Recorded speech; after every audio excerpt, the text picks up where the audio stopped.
Hashize igihe gito umuraperi Kanye West atangaje ko agiye gukora igitaramo mu Bushinwa kigamije kumenyekanisha album aherutse gusohora yise Vulture 2. Iki gitaramo cye kikazaba ku itariki 12 Nzeri 2024 kizabera ahitwa Haiku. Kizagikora nyuma y'aho mu kwezi gushize yakoreye ikindi kidasanzwe muri Korea y'Epfo.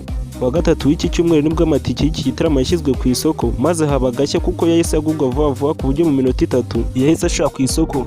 Ibi ngo nta muhanzi n'umwe urabikora mu Bushinwa yaba mu bahanzi baho cyangwa abandi bo mu bindi bihugu bahakoreye ibitaramo.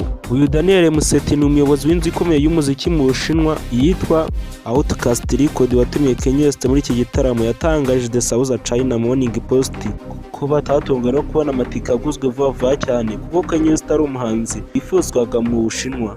Igitangaje nuko iki gitaramo nta muhanzi n'umwe wo mu Bushinwa uzakiririmbamo. Kanye West niwe muhanzi rukumbi uzaririmba.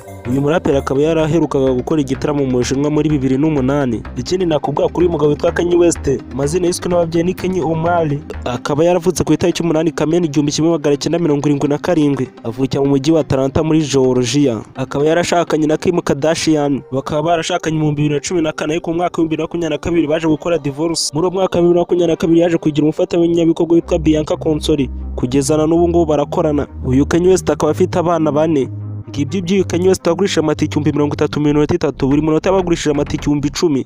Akangaka akaba ari agahigo ihariye wenyine naho n'undi umuntu uzapfa kugahigura kuri isi ya muzika. Nimba ushaka ko nza kugezaho ibigwi n'amateka bya Kanye West tuze kugenda ubyandika muri comment. Nimba ari ubwa mbere ugeze hano n'ugenda udakanze subscribe tujye tubana buri munsi, kandi nimba ukunda update nk'uhano ugenda udakanze like. Bye bye, ndakunda cyane. Ni Jean Paul TV Show.